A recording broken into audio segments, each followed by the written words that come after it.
ya. Apalagi zaman sekarang ini luar biasa cobaan ujian. Al-Habib Idrus bin Umar Al-Habsyi, beliau mengatakan,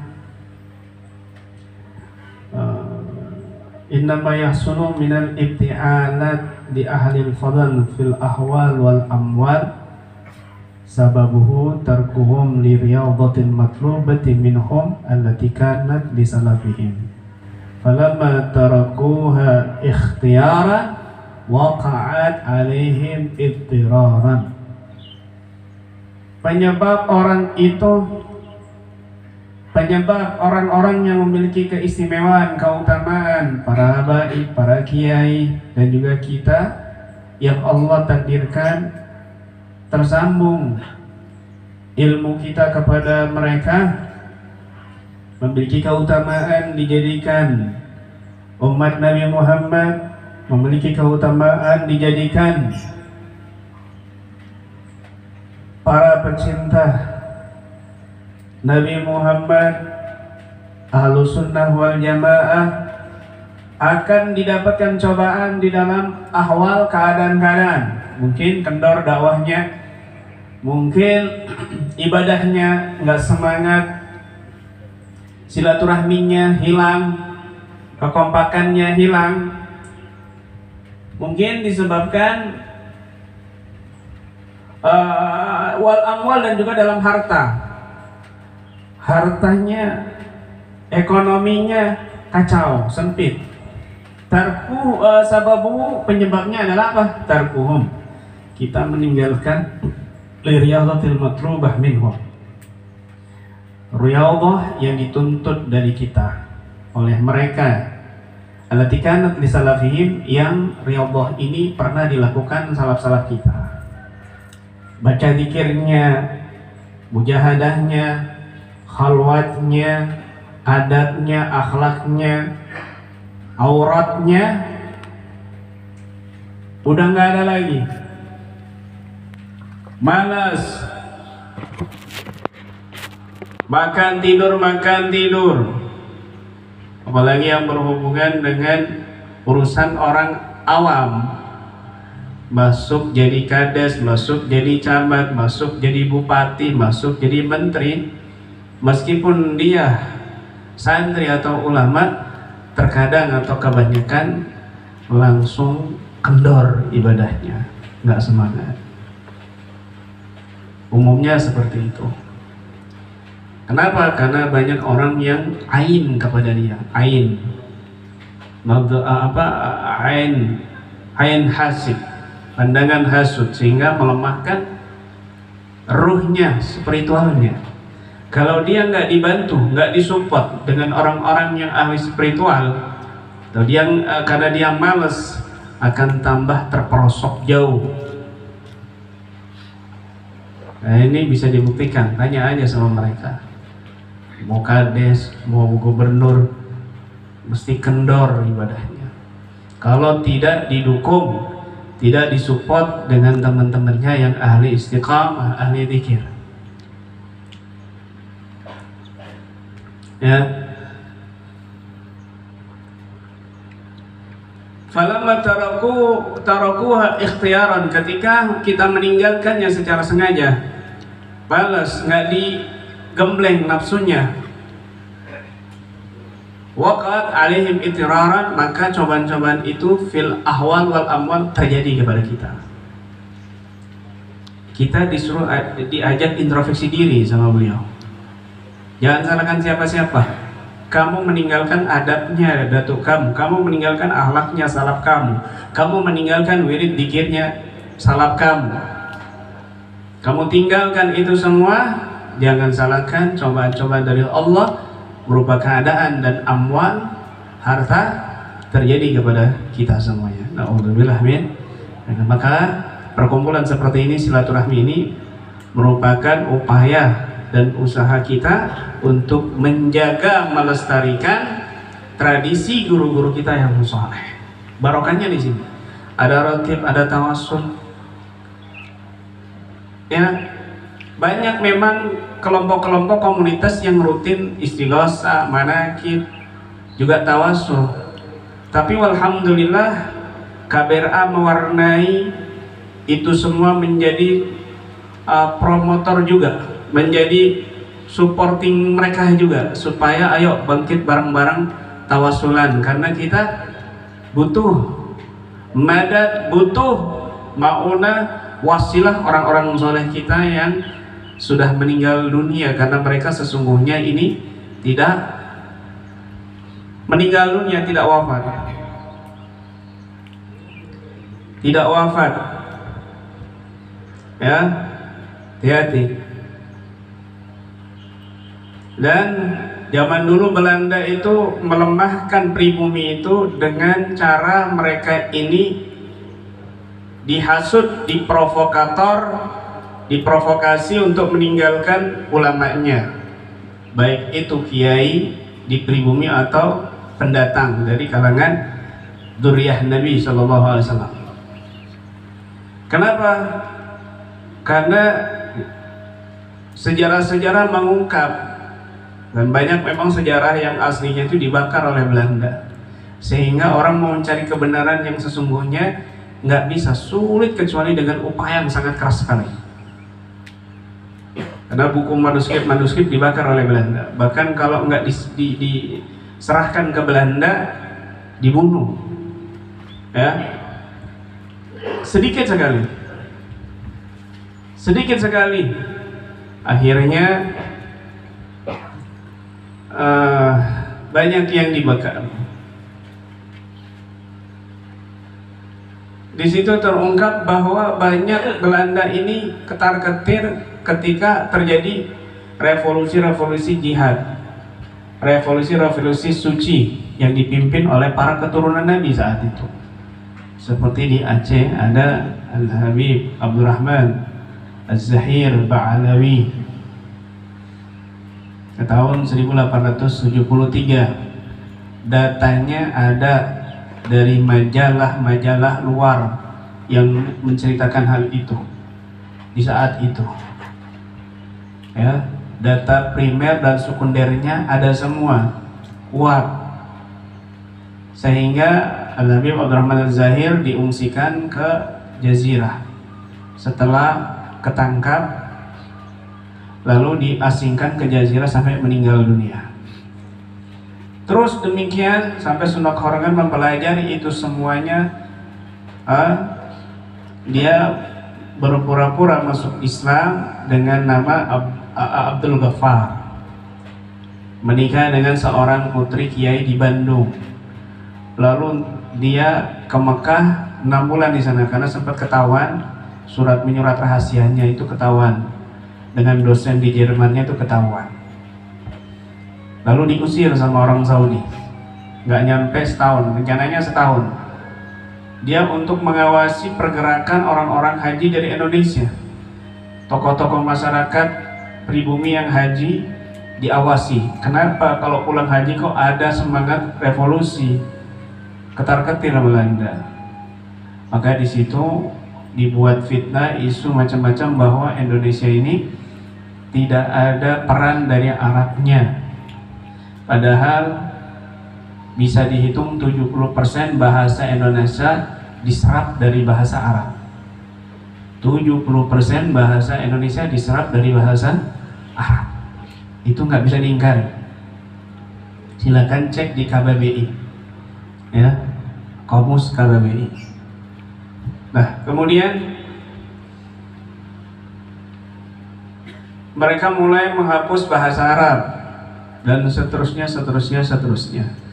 Intinya ingin menjauhkan pribumi ini dari Al-Quran, dari Sunnah Nabi, dan dari keluarga Nabi, karena pusaka yang Nabi tinggalkan ketika umat berpegang teguh dengan pusaka-pusaka ini nggak akan disesatkan selamanya, yaitu Al-Quran, kitab Allah, Sunnah Nabi, ya, dan juga para keturunan Nabi, ya.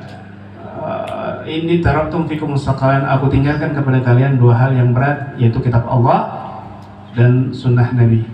Dalam riwayat Imam Muslim ini malah riwayatnya lebih sahih, lebih kuat, wa itrati ahlu baiti, dan keluargaku, keturunanku. Sedangkan ahlu sunnah jamaah seperti Imam Nawawi secara muhadzab bisa dilihat secara majmu' ya, bisa dilihat bahwa di situ Imam Nawawi berpendapat wa dzurriyyatuhum ila yaumil qiyamah abadan. Bahkan Al-Hakim At-Tirmidzi juga mengatakan wa dzurriyyatuhum minhum fahum safah wa laysu bi ahli ismah. Ini Imam Tirmidzi. Al-Hakim Imam Tirmidzi menyatakan bahwa yang dikatakan Ahlul Bait Nabi itu bukan sunnah Hasan dan Husain, Ali, Siti Fatimah saja, tapi wa dzurriyyatuhum minhum wa hum ahlus safa wa laysu bi ahli ismah. Itu pendapat mayoritas Ahlus Sunnah wal Jamaah. Maka jangan heran ketika ada orang yang memprovokasi untuk menjauhkan kita dari Al-Quran, dari Sunnah Nabi, dari para ulama, dari para habaib khususnya. Karena kalau ketika kita dijauhkan dari hal-hal ini, pusaka-pusaka ini, maka kita akan jadi lemah. Kita akan menjadi lemah. Di Irak itu banyak keturunan Nabi diincar sama orang Yahudi, habis Irak. Palestina itu banyak keturunan Nabi, diincar peperangan. Di Yaman juga demikian. Nah sekarang di Indonesia ini nggak bisa-bisa. Di Indonesia ini nggak berhasil jadi domba antara habaib dengan kiai, antara habaib dengan habaib, antara habaib dengan asyraf, nggak bisa-bisa. Kenapa? Karena mereka sakit hati dengan para keturunan Nabi yang telah mengislamkan senusantara ini. Nggak bisa-bisa di Indonesia. Ntar kalau Indonesia sudah peperangan, na'udzubillah min dzalik, udah itu gerbangnya akhir zaman sudah. Gerbangnya akhir zaman. Ada seseorang yang dia itu kondisi bainan naum wal yaqdhah, kondisi antara tidur dan terjaga. Di situ menyaksikan banyak, dia bercerita menyaksikan banyak hal-hal yang luar biasa ya.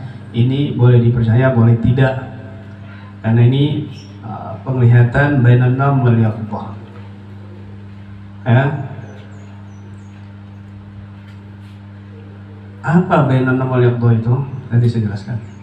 Di antaranya yang dia lihat itu bakal muncul perkampungan-perkampungan yang dulunya nggak ada, bukan candi, bukan. Tiba-tiba muncul.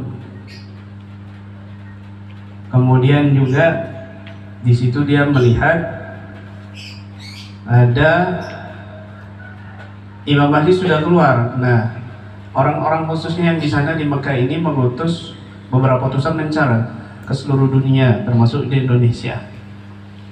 Tetapi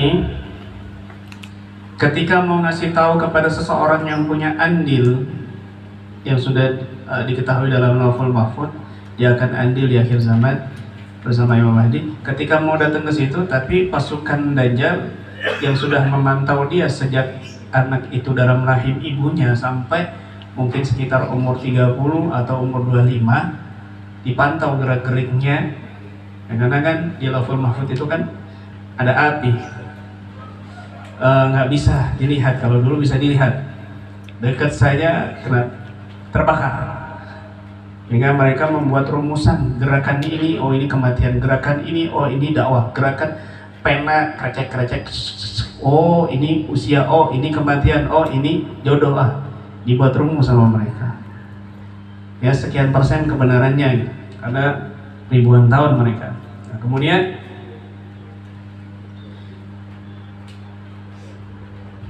keduluan yang pasukan Dajjal terlebih dahulu, ya, keduluan pasukan Dajjal terlebih dahulu.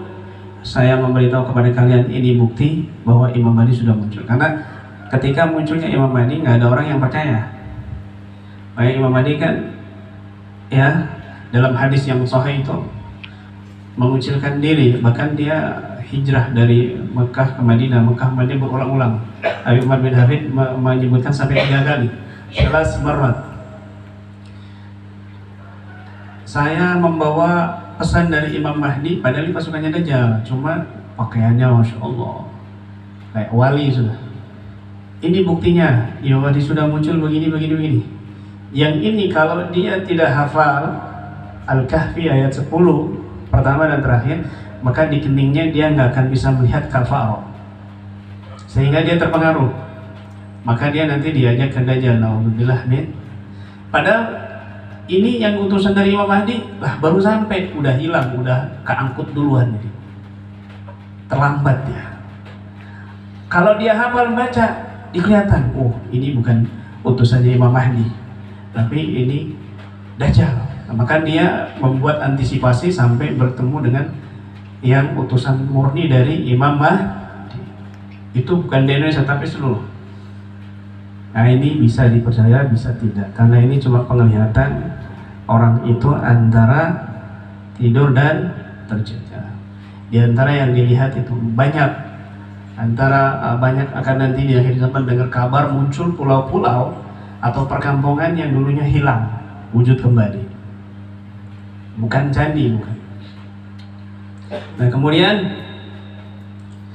apa itu antara tidur dan terjaga?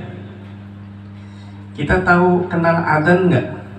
Adzan, tahu adzan kan? Orang Muslim tahulah adzan. Dari mana sumbernya adzan itu? Hadis sahih, Abdullah bin Zaid datang kepada Nabi. Waktu itu kan Nabi pingin cari pengumuman orang untuk sholat apa? Alarm kah? Pentungan kah?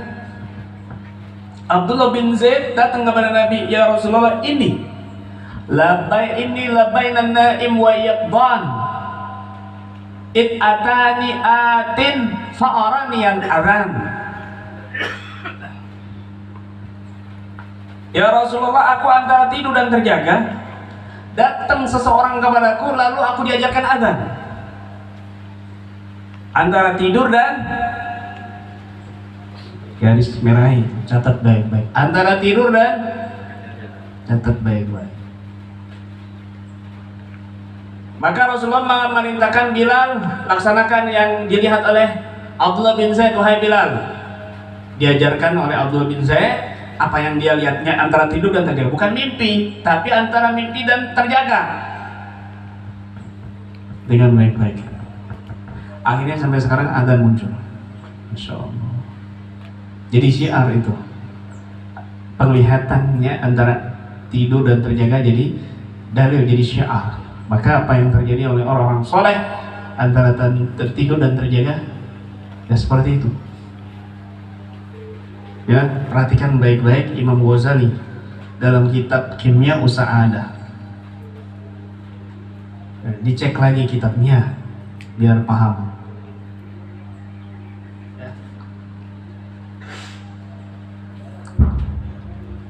Dikatakan di sini i'lam anna lil qalbi baban. Hati itu punya dua hati. Yang pertama pintu mimpi, yang kedua pintu alamil yaqdah. Lil ahlam wasani li alamil yaqdah. Perhatikan baik-baik ya. Ini ilmu.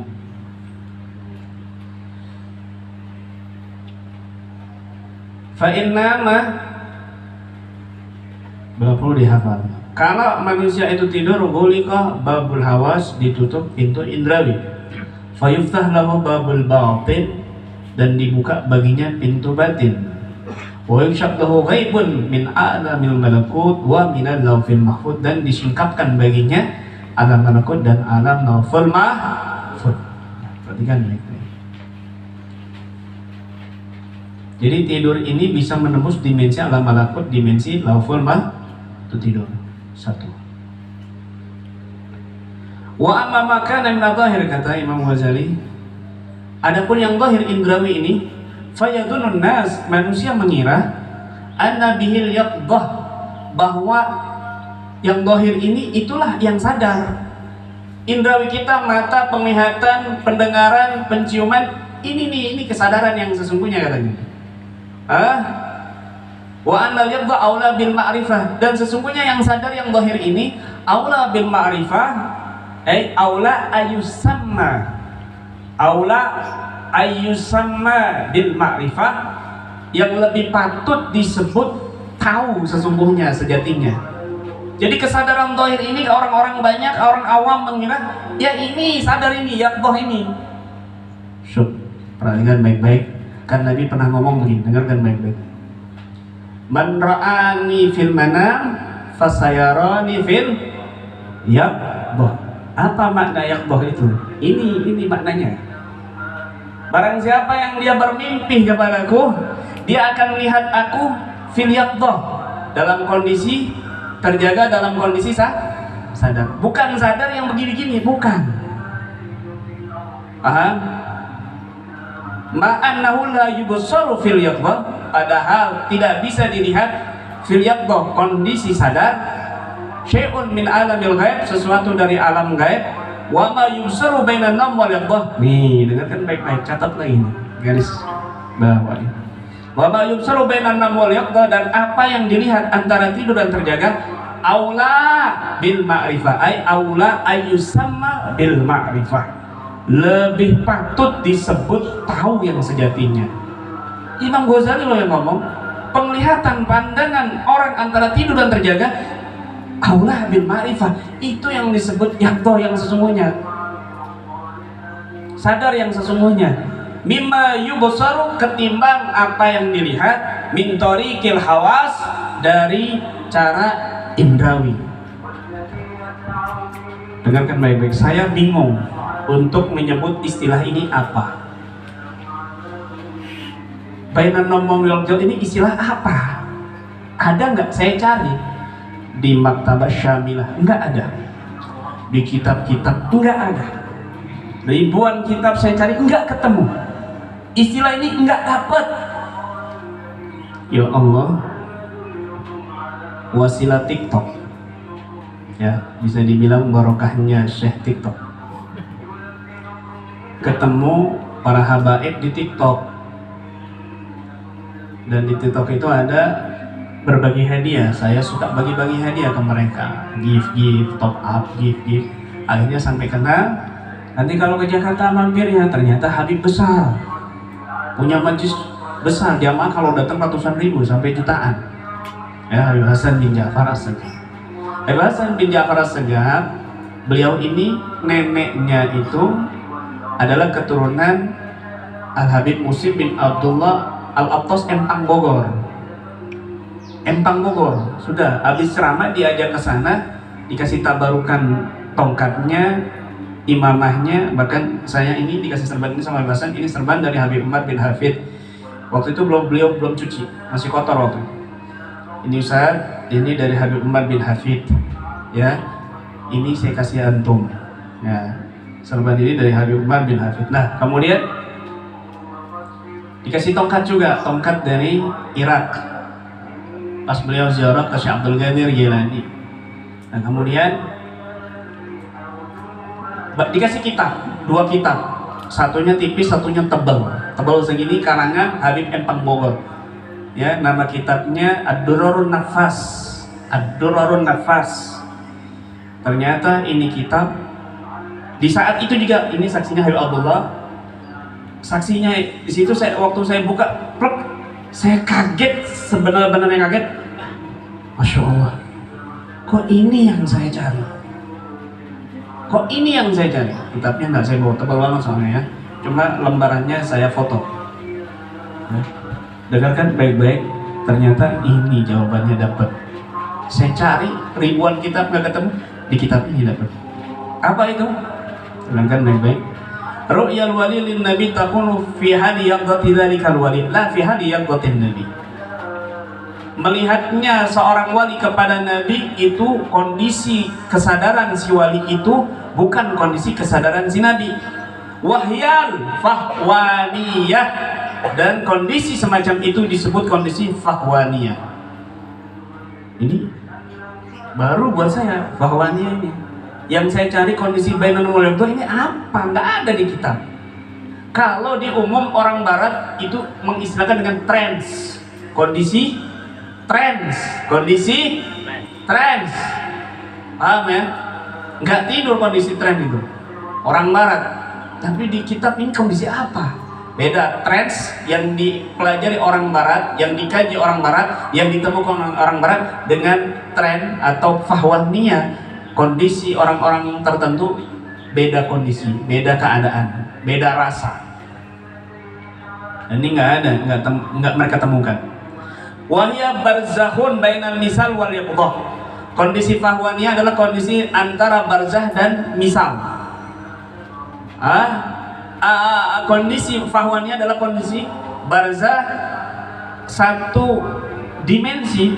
Barzah itu dimensi yang tertutup, ada dinding. Itu barzah artinya itu dinding, dimensi yang tertutup, tapi antara bainal misal wal yaqdah. Ini misal, ini yaqdah, ini barzah yang disebut dengan fahwaniyah, antara tidur dan terjaga. Dengarkan baik-baik.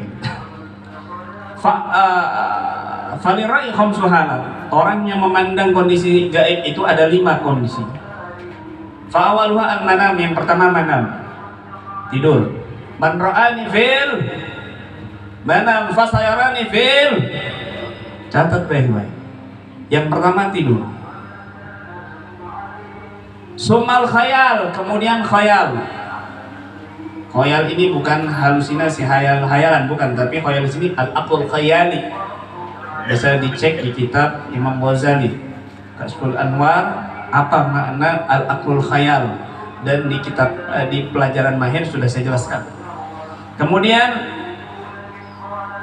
summa idastaqwal khayal, kemudian kalau khayal, dimensi khayal ini sudah kuat, soro misalan, baru menjadi misal. Dimensi misal itu apa? Ini loh. Pernah nggak panjenengan dikasih tanda isyarat tanpa sengaja, entah itu tulisan, entah itu isyarat kauniyah, tapi serg di hati, wah ini jawabannya kayaknya, ini misal. Dan juga dalam mimpi dikasih gambaran-gambaran begini-begini, itu dimensi misal namanya. Nggak bisa kamu baca kecuali dengan takbir, nggak bisa kamu artikan, maknakan kecuali dengan takwil. Ya, itu alam misal. Alam misal. Orang yang bisa membaca tanda-tanda kauniyah, orang yang sering zikir sama Allah. Dia sering zikir, hatinya zikir, dia bisa membaca tanda-tanda kauniyah ini apa maksudnya, kemana ini, arahnya kemana. Maka orang yang ahli zikir dia bisa membaca isyarat kauniyah karena dia dekat sama Allah, dan Allah yang ngasih tanda, maka dia paham maksudnya apa, artinya apa, maknanya apa. Misal, itu misal. Summa idastaqwal misal, kemudian ketika dimensi misal ini sudah kuat, sorof fahwaniyah, baru masuk ke kondisi fahwaniyah. Summa idastaqwatil fahwaniyah, kemudian ketika fahwaniyah ini sudah kuat, stabil, sorot yaqdatan, akan menjadi yaqdah, sadar. Wal fahwaniyah, sedangkan kondisi fahwaniyah ini hiyallati, adalah yarawna fiyal awliya'u, yang melihat di dalamnya para wali an-nabiyya, kepada Nabi sallallahu alaihi wasallam. Jadi bukan kondisi wali-wali Allah melihat Nabi kondisi sadar, kondisi begini, bukan. Sadar di sini maksudnya kondisi bainan namwal yaqdah, seperti terjadi kepada Abdullah bin Zaid yang didatangi malaikat, diajarkan adzan. Paham? Itu kondisi sadar. Sadar dari sisi orang yang melihat, tapi maksudnya itu fi hali yaqdati dzalikal wali, kondisi kesadaran si wali itu, la fi hali yaqdatin nabi, bukan kondisi sadarnya Nabi, kondisi terjaganya Nabi, bukan. Kalau Nabi di alam barzah, kalau kita di dunia terkekang, terbatas. Kalau di alam barzah sudah nggak terbatas, ruh maksudnya ya, bukan alamnya. Nah, Maka ini yang disebut dengan tahu yang sejatinya. Imam Ghazali kan bilang, wa makan makanan min adh-dhahir fayadun nas anna bihil yaqul. Yang dhahir terjaga dengan indra ini, manusia bilang ini yang sadar ini. Padahal nggak bisa menembus alam gaib kalau kondisi yang seperti ini nih. Karena kita terikat nisbat dengan duniawi, nggak bisa nembus ke dimensi gaib, nggak bisa. Maka justru ini bukan dikatakan sadar yang sesungguhnya. Wa ma yubsiru bainana wal yaqdah aula bil ma'rifah. Justru antara yang dilihat antara tidur dan terjaga itu yang patut dikatakan tahu atau yaqdah, sadar yang sesungguhnya. Paham nggak? Paham nggak?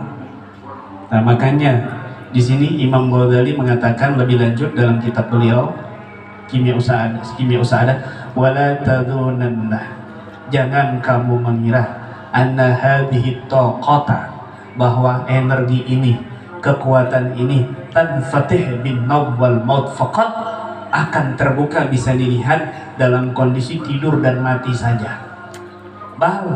Akan tetapi tanfatih, bisa terbuka, bisa dilihat bil yaqdati, dalam kondisi yaqdah.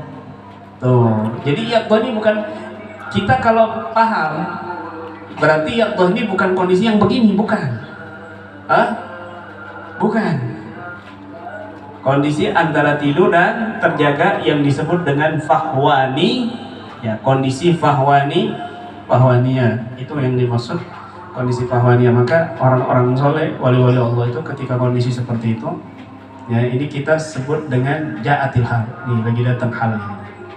Lagi datang hal ini, seperti ceritanya Habib Al-Imam Muhammad bin Alwi Ba'alawi ketika beliau istighraq, dia tawajad, dia datang halnya, jatuh, kemudian qomat, dia ikut sholat berjamaah. Pamannya Al-Imam Abdul negor, yabnami hei ponakanku, kamu tadi pingsan, kok langsung sholat, nggak wudu dulu?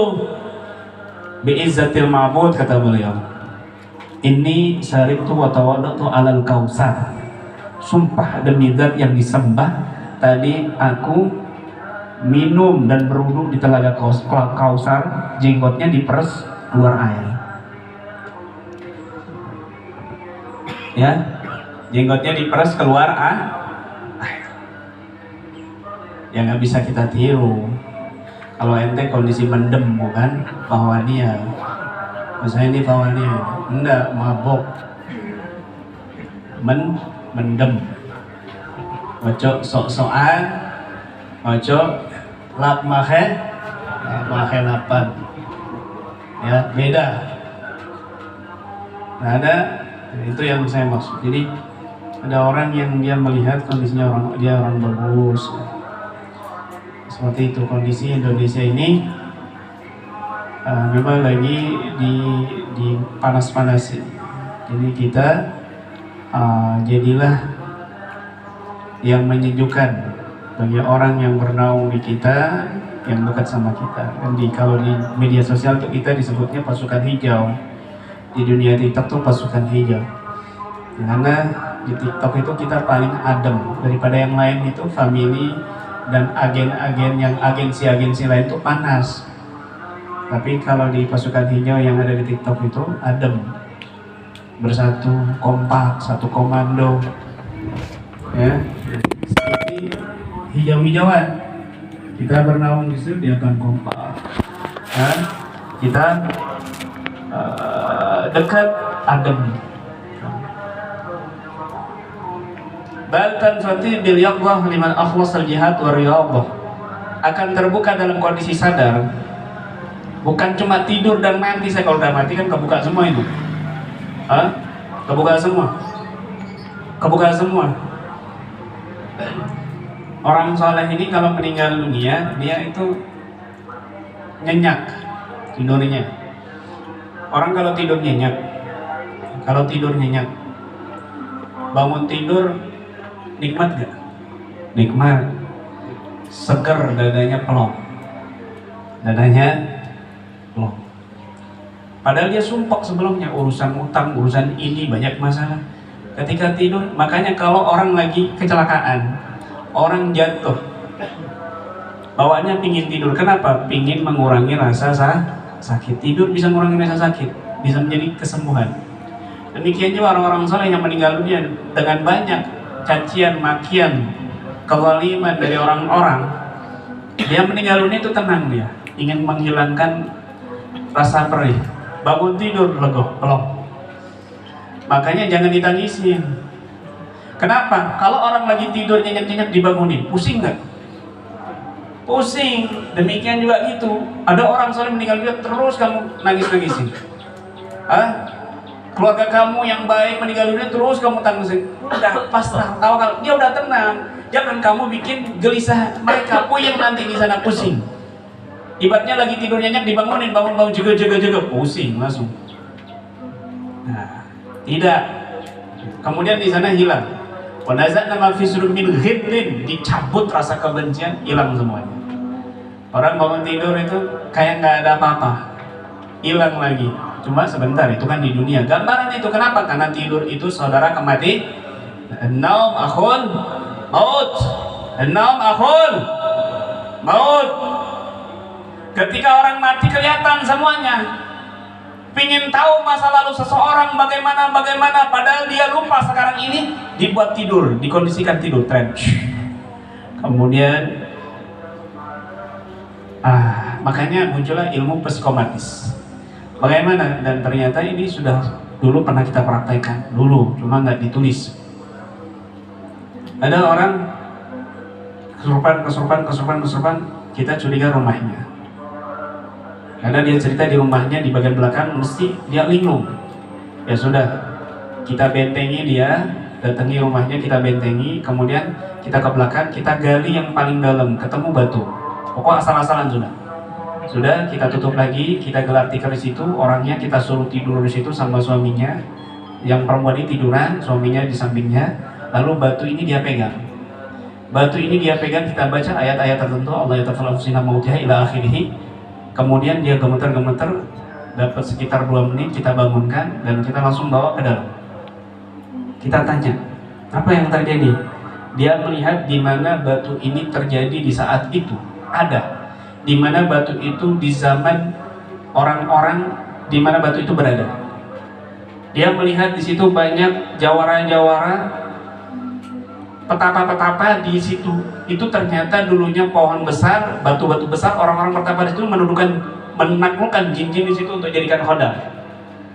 Oh, ini penyebab dia ini sering kesurupan kalau di belakangnya. Akhirnya kita tutup. Ini namanya kalau orang barat bilang itu psikometis. Kalau ada orang megang benda, keris atau langsung masuk ke dimensi di mana keris itu bersejarah ada. Seolah-olah dia menyaksikan zaman di mana keris itu berada. Ini orang barat sudah menemukan. Orang Cina, orang Eropa sudah menemukan ilmu ini. Tapi Imam Ghazali 900 tahun yang lalu sudah membahas. Fa inna ma, hafalkan lagi. Fa inna ma babul hawas. Ketika orang itu tidur, babul hawas, dia menonaktifkan indrawinya. Fayuftah lahu babul batin, dibuka pintu batin. Wa yukshaf lahu ghaibun min alamil malakut wa min al-laufil mahfud, dan akan disingkapkan baginya alam malakut dan alam lauful mahfud. Kondisi tidur, kondisi trans. Ilmu psikomatis, ada ilmu retrokognisi, ingin mengetahui masa yang akan datang, atau ingin ilmu mengirimkan telepati, mengirimkan pesan kepada orang melalui ilmu ini, dibuat tidur. Ini orang barat sudah menemukan, dibuat tidur kemudian dipesankan alam bawah sadarnya, wahai alam bawah sadarku, sampaikan pesan ini kepada alam bawah sadar si fulan. Ini ilmu orang barat dari dulu ini sudah menemukan ini. Tapi jauh sebelumnya Imam Ghazali sudah menjelaskan mekanisme. sudah menjelaskan apa namanya rumusannya. Bisa dipahami nggak? Oh, saya ngomong ini sama praktis soalnya. Kalau depan umum saya nggak berani ngomong. Kalau kamu nggak paham ya bukan praktisi ya. Di Mahir kan sudah ada. Ya, saya ulang-ulang, kayaknya banyak yang lupa soalnya. Nah, banyak. Ternyata ada juga filmnya juga tanpa sengaja. Lagi sakit, nonton Netflix, terus kok berbayar, kita daftar. Lah kok filmnya pas tentang film ini? Seolah-olah Allah memberikan referensi buat saya. Seperti buku kitab Ad-Durrun Nafas karya Al-Habib Abdul bin Muhsin Al-Aqtas Empang Bogor yang sering diziarahi warga Indonesia juga. Nah, di situ jawabannya. Fasal demi fasal kita temukan seolah-olah Allah ingin ngasih referensi, dan masih banyak yang lainnya lagi. Kitab-kitab yang lain lagi yang nggak mungkin saya jelaskan di sini. Begitu. Ya, manuskrip lainnya luar biasa. Makanya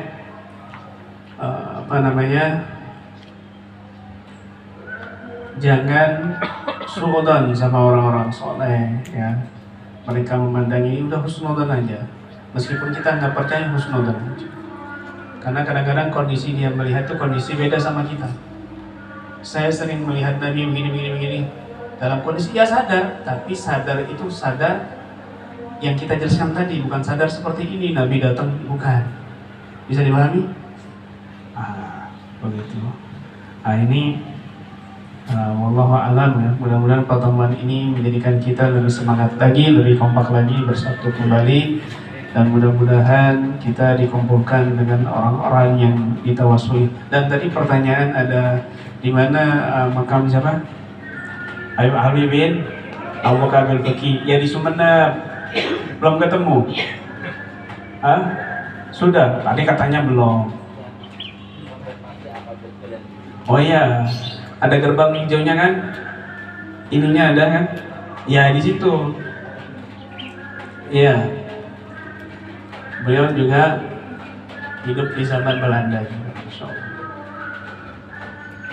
Ini Al-Faqih juga ini, cuma jalurnya dari saudaranya yang lain. Cucunya ada di sini. Ya, nyariin kakeknya nggak ketemu-ketemu. Ini cucunya.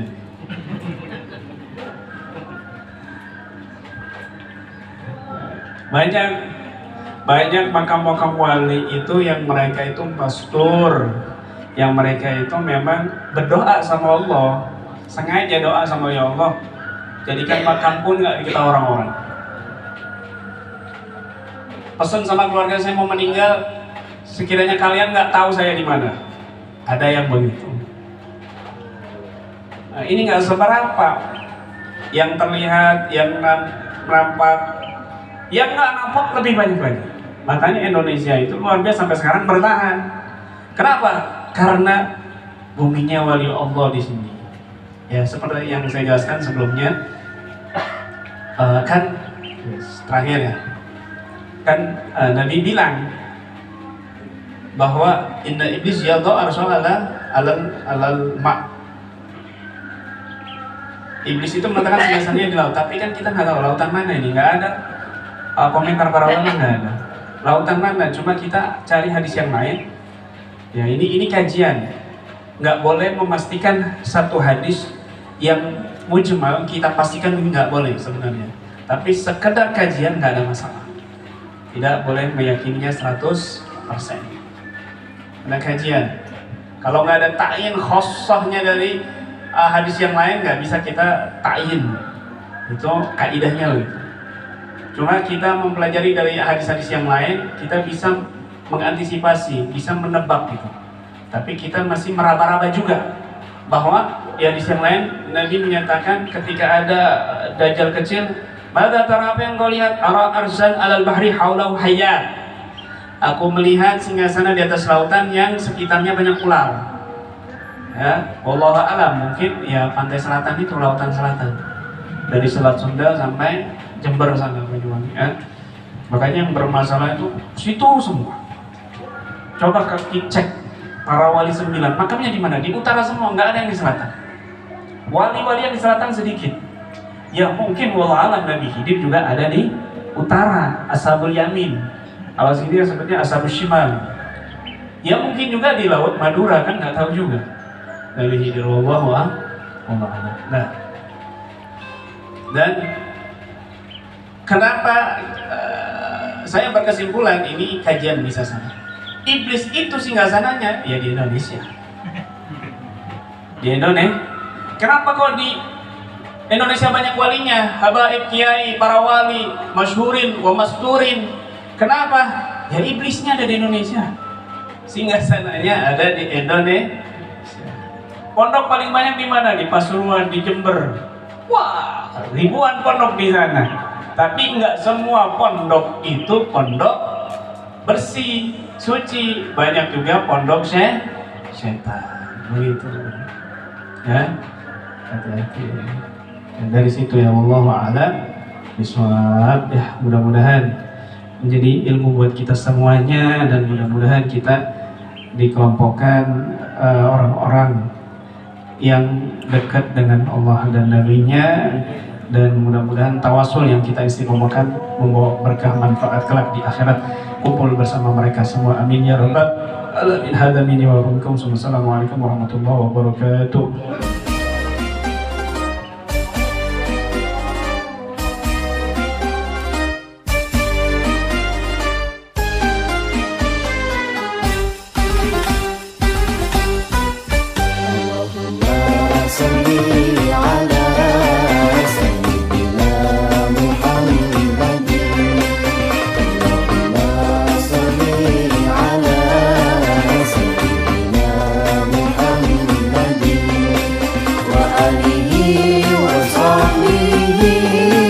والتابعين الصالحين وآله وصحبه والتابعين الصالحين والتي صدارته dalam dakwah والتي صدارته kita sifat rahmat. Ini kami satu jiwa, keluarga besar Ruqyah Aswaja.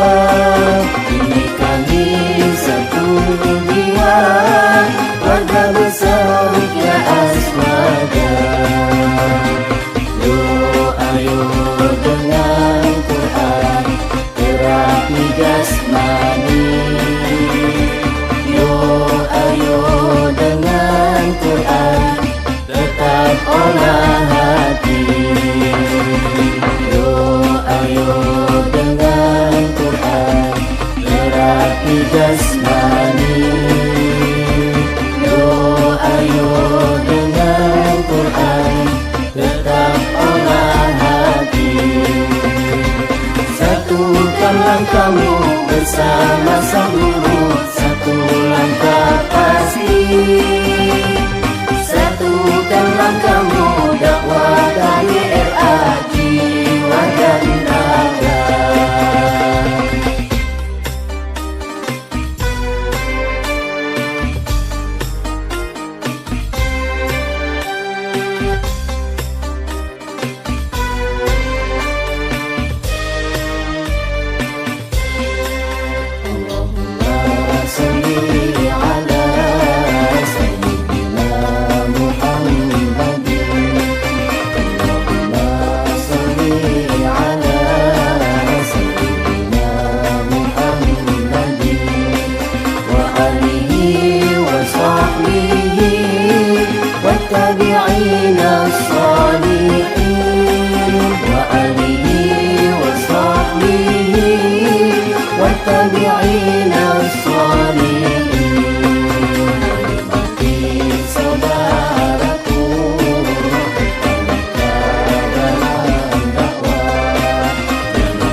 terapi jasmani.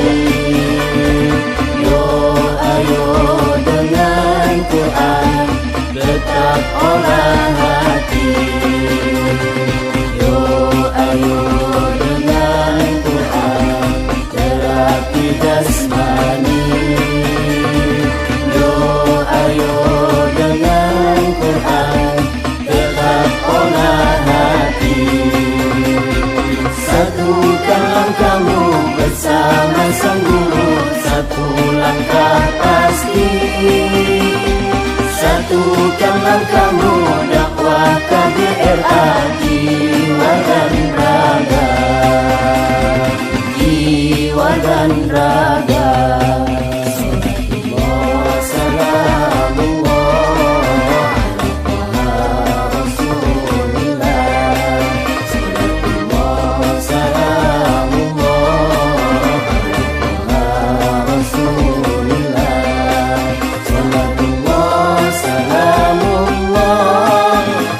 Yasin Habibillah, salatullah salamullah ala Yasin Habibillah.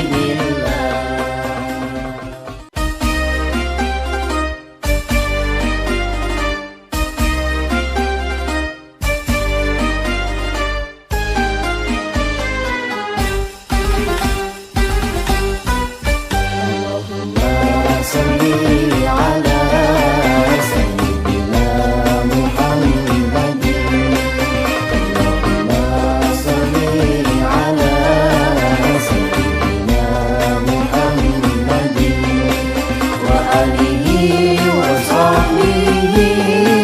والتابعين الصالحين وآله وصحبه والتابعين الصالحين.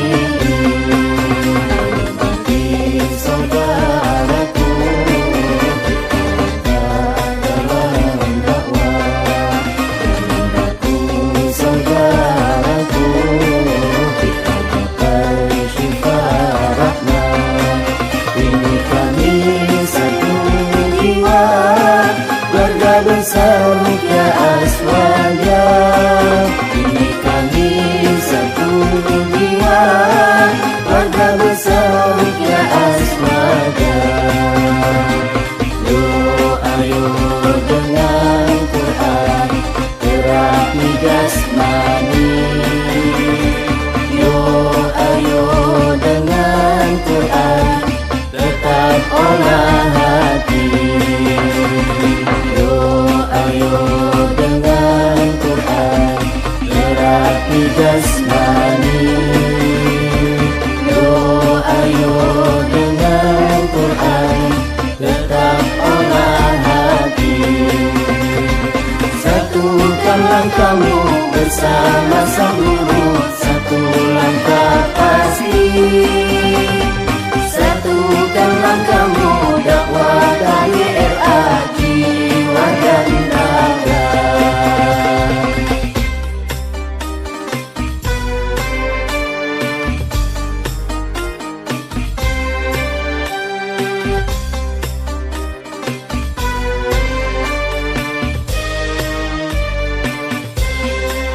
Allahumma salli ala sayyidina Muhammadin. Allahumma salli ala sayyidina Muhammadin wa alihi wa sahbihi والتابعين الصالحين وآله وصحبه والتابعين الصالحين. Berbagi saudaraku dalam dakwah, berbagi saudaraku kita gapai syifa rahmat. Ini kami satu jiwa, keluarga besar Ruqyah Aswaja. Ini kami satu jiwa, keluarga besar Ruqyah Aswaja. Yo ayo dengan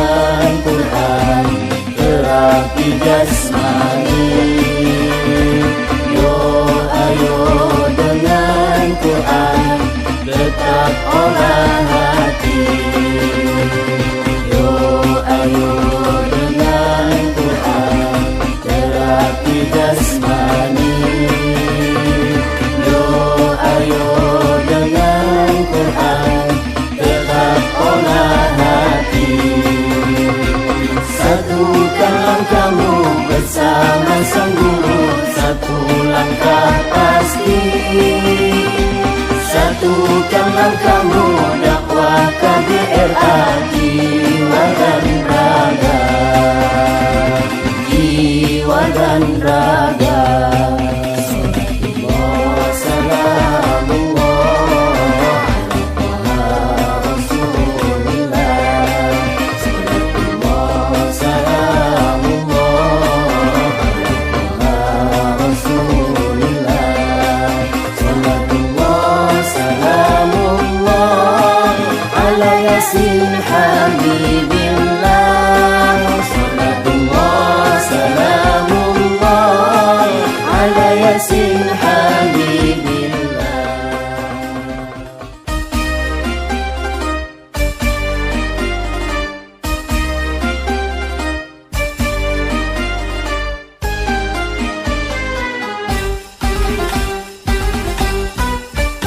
Allahumma salli ala sayyidina Muhammadin. Allahumma salli ala sayyidina Muhammadin wa alihi wa sahbihi wa tabi'ina as-salihin. Wa alihi wa sahbihi wa tabi'ina as-salihin.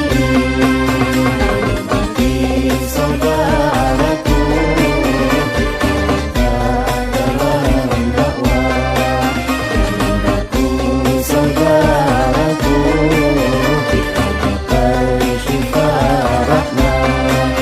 Ini kami satu jiwa, keluarga besar Ruqyah Aswaja. Ini kami satu jiwa, keluarga besar Ruqyah Aswaja. Yo ayo dengan Quran terapi jasmani. Yo ayo dengan Quran tetap olah hati. Yo ayo dengan Quran terapi jasmani. Yo ayo dengan Quran tetap olah hati. Satukan langkahmu bersama sang guru, satu langkah pasti. Satukan langkahmu dakwah KBRA, jiwa dan raga.